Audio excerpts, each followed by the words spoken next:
Баршаңызға сәлем, қайырлы күн. Бүгін біз осындай оригинал цезарь салатын дайындайтын боламыз. Ол үшін керекті заттарды описание бөліміне жазып кететін боламын. Алдымен бізге тауықтың осындай төс еті қажет болады. Төс етімізді қалың жерлерін алып, жұқартып, видеода көріп тұрғандарыңыздай ұзынша етіп, барлығын жақсылап турап аламыз. Егер қалың жерлері болса, қалың жерлерін сәл-сәл алып, жұқартып жібереміз.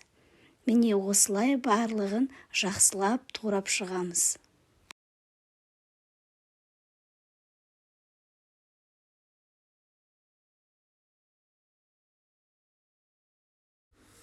Енді етімізді маринадтайтын боламыз. Алдымен турап алған етімізді ыдысымызға саламыз, және оның үстіне бір тілше чесногымызды майдалап турап саламыз, тұз саламыз, паприка саламыз, бір ас қасық жүгері крахмалын саламыз, және майымызды салып, жақсылап араластырып, жарты сағатқа немесе 20 минутқа маринадқа қойып қоямыз.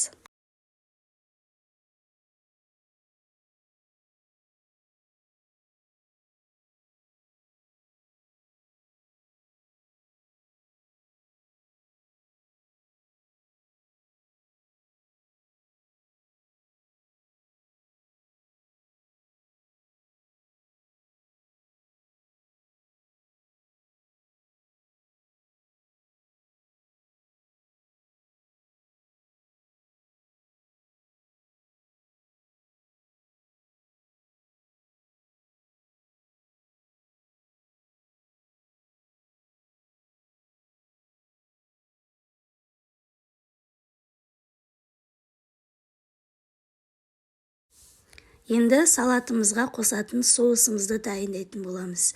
Менде осындай блендердің ыдысы болды. Оған 2 жұмыртқамызды, 1 шай қасық горчицамызды, 1 ас қасық тамақ істейтін майымызды, және оның үстіне шым-шым тұзымызды, және оның үстіне лимонның суын 2 ас қасық суын қосып, жай жылдамдықта қоймалжың болғанша араластырамыз. Араластырып болғаннан кейін 1 сарымсақты майдалап турап, қайтадан оны сол соустың үстіне салып, тағы да блендердің көмегімен жай жылдамдықта араластырамыз. Сонда бізде қою қоймалжың масса пайда болады. Сосын ол массамызды бір ыдысымызға құйып, тоңазытқышқа сақтап қоямыз.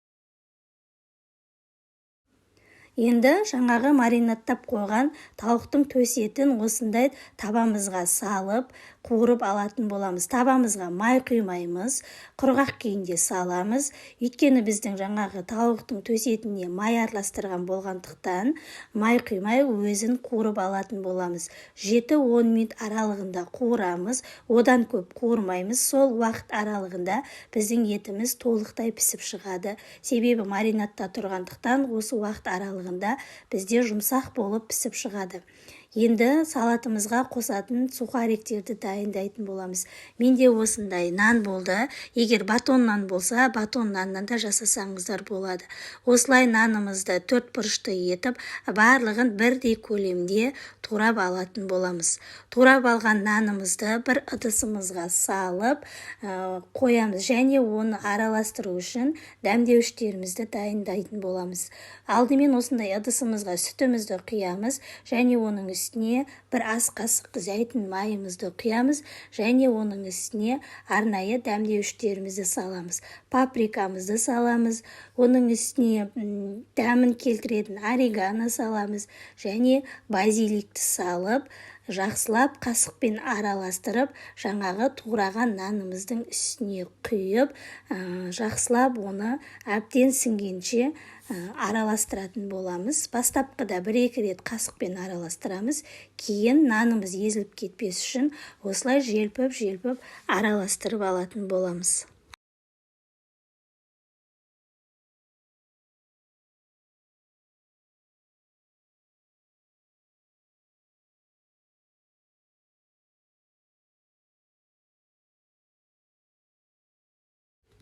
Енді алдын ала қызған табамызға ішіне қағазымызды төсеп, жаңағы араластырған нанымызды сол табамызға саламыз және нандарымызды бір-тегіс етіп, жан-жақтарына бір-тегіс етіп қойып аламыз және оны қызып тұрған пешімізде 180 градуста 15 минутта пісіріп алатын боламыз.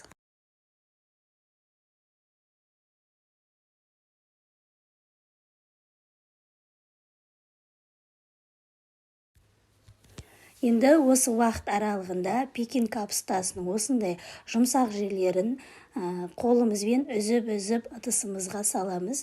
Егер пышақпен турасаңыздар да болады. Мен осылай қолменен үзіп шықтым. Тек қана жұмсақ жерлерін ғана осылай ыдысымызға турап шығамыз.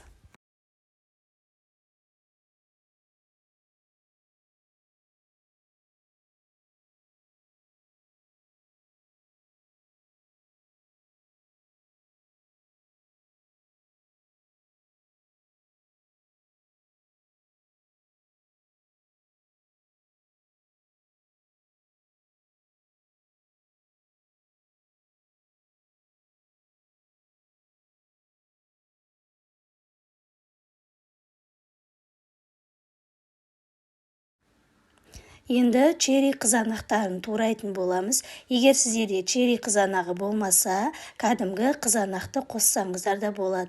Осылай ортасынан бөліп, жаңағы пекин капустасының үстіне барлығын салатын боламыз.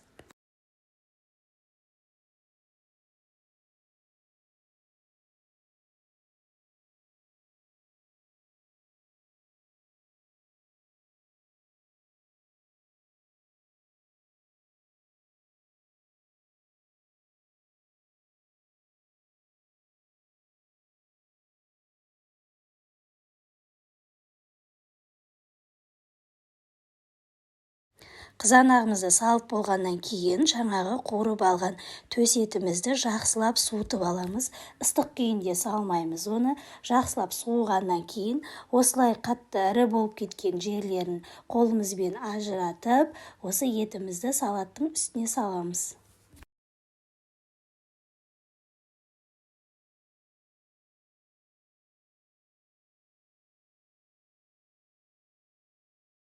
Міне біздің сухариктеріміз де пісіп шықты. Оны жақсылап суытып аламыз. Суытып алғаннан кейін жаңағы салмамыздың бетіне саламыз. Менде бұл ыдысым кішкентай болып қалғандықтан араластыруға ыңғайлы болу үшін қайтадан осындай үлкен кеңірек ыдысқа осылай салдым. Егер сіздер бастапқы жасаған кезде осындай үлкенірек ыдысқа жасасаңыздар болады. Енді жұмыртқамызды турайтын боламыз. Егер бөдененің жұмыртқасы болса, бөдененің жұмыртқасын да қосуға болады. Менде енді кәдімгі осындай жұмыртқа болды. Осылай видеода көріп тұрғандарыңыздай 4-ке бөліп тураймыз. Мен 4 жұмыртқа қостым. Осылай барлығын турап, жаңағы салмамыздың бетіне саламыз.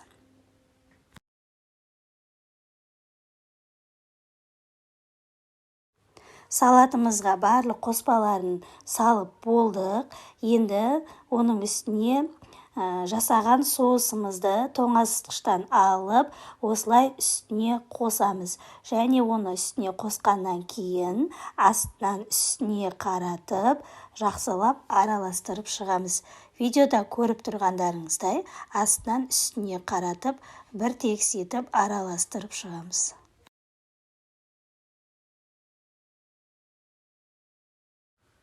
Міне біздің оригинал Цезарь салатымыз дайын болды. Менде осында 2 тарелка шықты.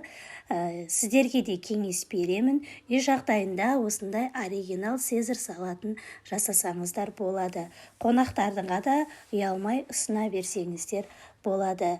Менің каналыма тіркелмеген болсаңыздар, міндетті түрде каналға тіркеле кетіңіздер. Және подписация бөліміндегі қоңыраушаны басып қойсаңыздар, менің каналымнан аптасына 3 мәрте түрлі рецепттер шығатын болады. Каналға тіркелуді ұмытып кетпеңіздер. Міне біздің салатымыз осында 2 тарелка шықты. Қазір дәмін көреміз. Дәмі өте керемет болып шықты деп ойлаймын. Міне дәмі де өте керемет. Сіздер де жасап көріңіздер. Және комментарий бөліміне өздеріңіздің пікірлеріңізді қалдыра кетіңіздер. Бізге ас болсын, сау болыңыздар.